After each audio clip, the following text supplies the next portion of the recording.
जय हिंद। मैं हूं रोशन कुमार। आपका हमारे YouTube चैनल में बहुत बहुत स्वागत है। दोस्तों, पिछले क्लास में हमने एनिमल सेल के बारे में विस्तृत अध्ययन किया था।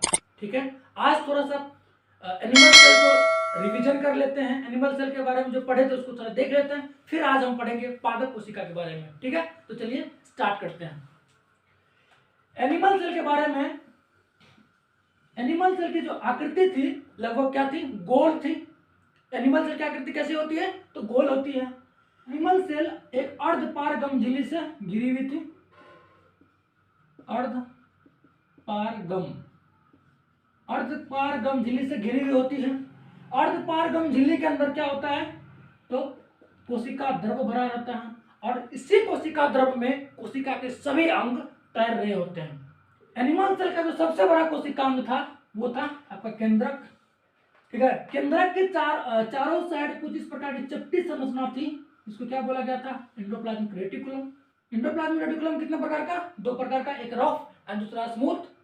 ठीक है, रफ वाले भाग पे राइबोसोम की उपस्थिति के कारण यहाँ पे प्रोटीन का संश्लेषण होता था। ठीक है, प्रोटीन को राइबोसोम को प्रोटीन का फैक्ट्री बोलते हैं। स्मूथ वाले भाग पे फैट लिपिड का निर्माण होता था। ठीक है, माइटोकॉन्ड्रिया कुछ मूंगफली की आकृति की उसकी संरचना होती है। इसकी आंतरिक दीवार क्रिस्टी कहलाती है। क्रिस्टी के अंदर मैट्रिक्स भरा रहता है। कुछ प्रकार की समझना थी, याद करिए आप लोग। इसके अंदर क्या होता था, मैट्रिक्स भरा होता है। मैट्रिक्स के अंदर ऑक्सीशोषण यानी ऑक्सीजन की उपस्थिति में यहाँ पे शोषण की क्रिया होती है। ठीक है, ऑक्सीशोषण क्रिया होती है, प्लस क्रॉस चेक चलता है, जिसके फलस्वरूप हमें ATP adenosine triphosphate plus glucose की प्राप्ति होती है। ग्लूकोज हमें एनर्जी देता है, इसीलिए इसे सेल का जो है पावर हाउस बोला जाता है। ठीक है, फिर था आपका लाइसोसोम। लाइसोसोम के अंदर हाइड्रोलाइटिक एंजाइम पाया जाता है। हाइड्रोलाइटिक एंजाइम या जल अपघटक एंजाइम इसको बोलते हैं। जब कोशिका के अंग जब वो काम नहीं करते हैं तो ये हाइड्रोलाइटिक एंजाइम छिड़क के उस कोशिका के अंग को मार देता है। जब पूरी कोशिका काम नहीं करता है तो ये अपने आप को फाड़ के पूरी कोशिका को पचाने का काम करता है। ठीक है, इसलिए इसे आत्महत्या की थैली या एटम बम ऑफ सेल बोलते हैं। ठीक है, फिर था आपका सेंट्रोसोम, कुछ इस प्रकार की सेंट्रोसोम। सेंट्रोसोम का काम है कोशिका विभाजन के समय त्रुक धागा का निर्माण करना। ठीक है, इसका खोज कौन किया था, बोबरी ने किया था, आपको इतना पता है। फिर था आपका गोल्जी बॉडी। गोल्जी बॉडी था। गोल्जी बॉडी का काम क्या है, सिर्फ परिवहन करना। ठीक है, फिर था आपका वैक्यूल राजधानी। ठीक है, आप लोग देखे थे कि केंद्रक के अंतर्गत क्या था, केंद्रिका द्रव भरा हुआ था। केंद्रिका द्रव में धागेनुमा संरचना होता है, जिसे क्या बोलते हैं, क्रोमोटिन। इस प्रकार की धागेनुमा संरचना था होता है इसके अंतर्गत, इसको बोलते हैं क्रोमोटिन। कोशिका विभाजन के समय ये जो क्रोमोटिन है ये सिकुड़ कर केले जैसी संरचना बना लेता है। कुछ इस प्रकार की संरचना बना लेता है, जिसे क्या बोला गया था, क्रोमोटिड बोले थे। क्रोमोटिड इसको कहते हैं। जब दो क्रोमोटिड आपस में मिलता है तो एक्स जैसी संरचना बनाता है। कुछ इस प्रकार की एक्स जैसी संरचना बनाता है, जिसे क्या बोलते हैं, क्रोमोसोम बोलते हैं। क्रोमोसोम बोलते हैं। ठीक है, जहां पे ये दो क्रोमोटिड आपस में मिलता है उसे क्या बोलते हैं, उसको बोलते हैं सेंट्रोमर बोलते हैं। क्रोमोसोम का ऊपरी भाग क्या कहलाता है, सैटेलाइट कहलाता है, इसको सैटेलाइट बोलते हैं। निचला भाग क्या बोलते हैं, निचले भाग को टेलोमर बोलते हैं। ठीक है, क्रोमोसोम का जब अध्ययन किया गया, इसको खींच के देखा गया तो कुछ स्प्रिंग टाइप की संरचना में इसको निकला ऐसे। फिर इसको और जब खींचा गया तो इस प्रकार की संरचना, फिर इसको और जब थोड़ा सा खींचा गया तो इस प्रकार की संरचना आ गया, बीच में ऐसे डैश था, इस प्रकार की संरचना। जो इस पूरे संरचना को क्या बोलते हैं, DNA, deoxyribo nucleic acid. Deoxyribo nucleic acid इसका फुल फॉर्म होता है। ठीक है, ये डबल हेलिक्स, ये जो देख रहे हैं दो तरफ से घिरा हुआ है, क्या क्या है, दो तरफ से घिरा हुआ है। इस double helix model Watson and Crick ने दिया था। डीएनए के बीच में जो ये डैश डैश संरचना आपको देखने को मिल रहा है, इसको क्या बोलते हैं? इसको बोलते हैं न्यूक्लियोटाइड। डीएनए के एक फेरक को जब काट के अलग करते हैं तो उसको क्या बोलते हैं? जीन बोलते हैं। ठीक है, और जीन ही आनुवंशिकता का आधार है। हमारे माता पिता से जो हमको आनुवंशिक इंफॉर्मेशन मिला वो किससे मिला है? तो जीन के माध्यम से आनुवंशिक इंफॉर्मेशन मिलता है। इतना तो आप लोग को बता दिए थे। चलिए आज पढ़ते हैं पादप कोशिका के बारे में। प्लांट सेल यानी पादप कोशिका। पादप कोशिका क्या ह्यूमन आदमी, जीव जंतु और प्लांट की संरचना एक जैसी है? क्या दोनों एक जैसे व्यवहार करते हैं? तो आप बोलेंगे कि नहीं, बिल्कुल नहीं। ठीक है, हम लोग चल फिर सकते हैं, पेड़ पौधे सिर्फ आपस में एक ही जगह पर से झूलते रहता है। तो हमारी संरचना और पेड़ पौधे की संरचना अलग अलग है। तो ये अलग संरचना किसके वजह से आया? अलग जो गुण है ये किसके वजह से आया? तो हमारे स्ट्रक्चर की वजह से आया। ठीक है, स्ट्रक्चर हमारा किससे बना है? तो सेल से बना है। ठीक है, और पेड़ पौधे का भी स्ट्रक्चर किससे बना है? तो उसके सेल से बना है। तो इसीलिए दोनों में जो है थोड़ा कुछ डिफरेंट पाया जाता है। पादप कोशिका में और एनिमल कोशिका में कुछ डिफरेंट इसलिए पाया जाता है। ठीक है,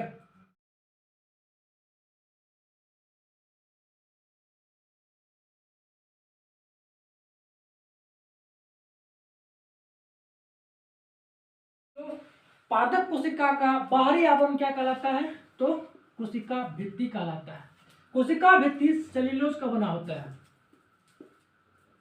सेल्यूलोज का इसका बना होता है। तो कोशिका भित्ति सेल्यूलोज का बना होता है।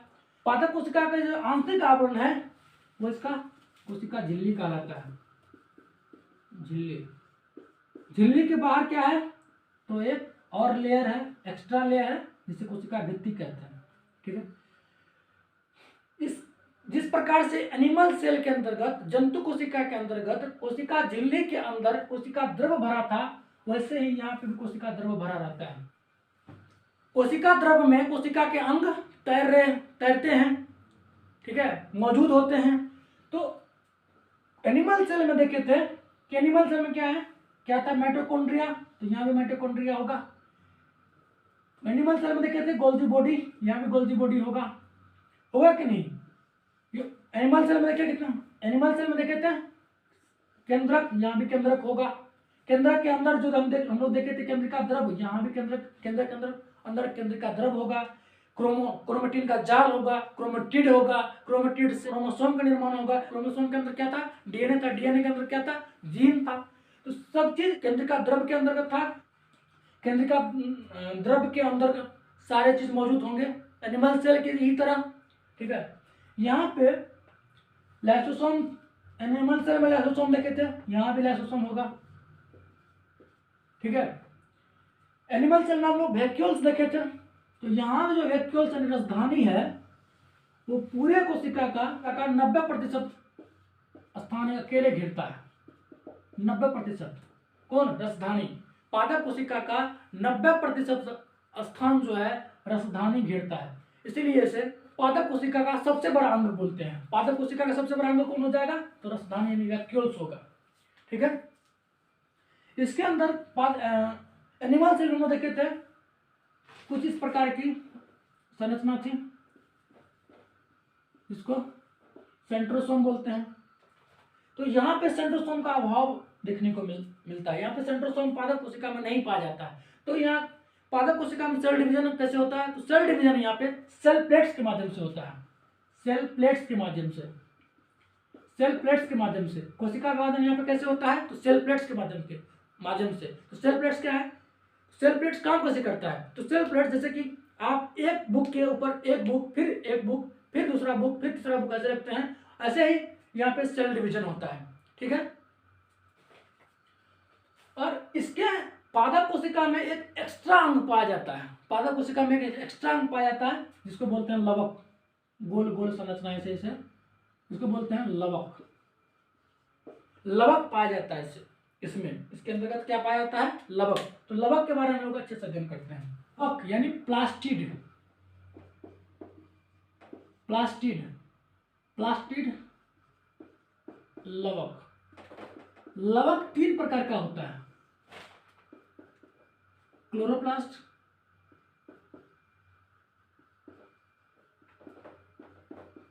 ल्यूकोप्लास्ट और क्रोमोप्लास्ट। ठीक है, क्लोरोप्लास्ट को हरित लवक बोलते हैं, हरित लवक, इसका हिंदी होता है क्या, हरित लवक। ल्यूकोप्लास्ट का अवर्णीय लवक और क्रोमोप्लास्ट का वर्णीय लवक। हिंदी क्या होता है, वर्णीय लवक। नाम से स्पष्ट हो गया, इसका कलर हरा होगा, इसका कोई कलर नहीं होगा और इसका विभिन्न कलर होता है, विभिन्न रंग होता है। ठीक है, क्लोरोफिल की उपस्थिति के कारण इसका रंग क्या हो जाता है, हरा हो जाता है। ठीक है, इसका कोई रंग नहीं होता है। ठीक है, इसमें विभिन्न सारे रंग पाए जाते हैं क्रोमोप्लास्ट में। ठीक है, अब देखते हैं कि क्लोरोप्लास्ट, ल्यूकोप्लास्ट एंड क्रोमोप्लास्ट कहाँ कहाँ पाया जाता है।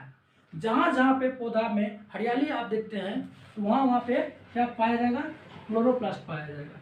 तो हरियाली कहाँ मिलता है, तो तना में मिलता है। जब पौधा छोटा होता है तो पत्ता में मिलता है, कई जगह तो मिलता है। ल्यूकोप्लास्ट जो है वो मतलब इसका ल्यूकोप्लास्ट जो है भूमिगत तना, मतलब जमीन के अंदर जो उसका तना है उसके अंदर वहाँ मिलेगा आपको ल्यूकोप्लास्ट, और जड़ में मिलेगा आपको ल्यूकोप्लास्ट। ठीक है, और जो क्रोमोप्लास्ट है ये आपको पुष्प में यानी फूल में मिलेगा, फल में मिलेगा। ठीक है, इतना समझ गए। इसका जो काम है सबका काम अलग अलग है, इसका काम क्या है, अलग अलग है। क्लोरोफिल क्या करता है, तो फोटोसिंथेसिस यानी प्रकाश संश्लेषण करके भोजन का निर्माण करता है। क्या करता है, भोजन निर्माण करता है। इसलिए क्लोरोप्लास्ट को पादप कोशिका का रसोई घर बोलते हैं। क्या बोलते हैं, पादप कोशिका का रसोई घर, इसको बोलते हैं पादप कोशिका का रसोई घर। आप लोग एनिमल सेल में पावर हाउस देखे थे, ठीक है, और यहाँ पे आप रसोई घर देख रहे हैं, दोनों में अंतर है। रसोई घर में खाना बनता है, लेकिन पावर हाउस में क्या होता है, ऊर्जा का निर्माण होता है। ठीक है, खाना खाने के बाद हमें ऊर्जा मिलती है। अंदर क्या है, तो खाना खाने के बाद हमें ऊर्जा मिलती है, तो माइटोकॉन्ड्रिया डायरेक्ट ऊर्जा देता था हमको, और ये क्या करता है, तो सिर्फ खाना बनाता है।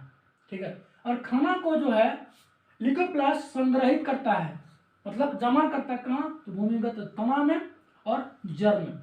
ठीक है, और क्रोमोप्लास्ट का क्या है, क्रोमोप्लास्ट का काम है फलों में, फूलों में रंग प्रदान करना। समझ गए।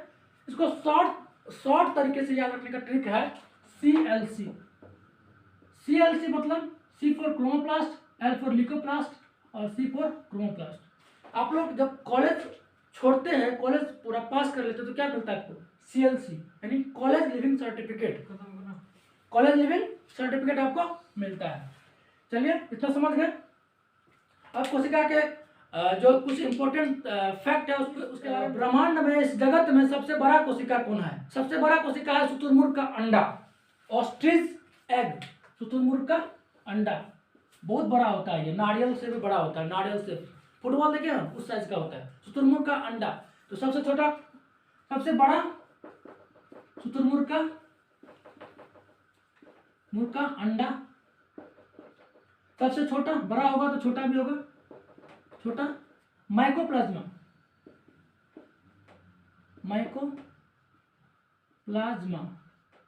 सबसे बड़ा शुतुरमुर्ग का अंडा, सबसे छोटा माइकोप्लाज्मा। सबसे लंबा कोशिका बोलेंगे तो तंत्रिका कोशिका। तंत्रिका कोशिका कहाँ पाया जाता है, तो ब्रेन में। मानव में सबसे बड़ा कोशिका कौन हो जाएगा, तो ओवम होगा, यानी अंडाणु। ठीक है, मानव में सबसे छोटा शुक्राणु, ठीक है। सबसे बड़ा कोशिका शुतुरमुर्ग का अंडा, सबसे छोटा कोशिका माइकोप्लाज्मा, सबसे लंबा कोशिका तंत्रिका कोशिका, और सब मानव में सबसे बड़ा तो अंडाणु, और मानव में सबसे छोटा तो शुक्राणु। क्लास यही कंप्लीट करते हैं। अब हम लोग देखेंगे अगले क्लास में सेल डिवीजन के बारे में, ठीक है। Thank you so much.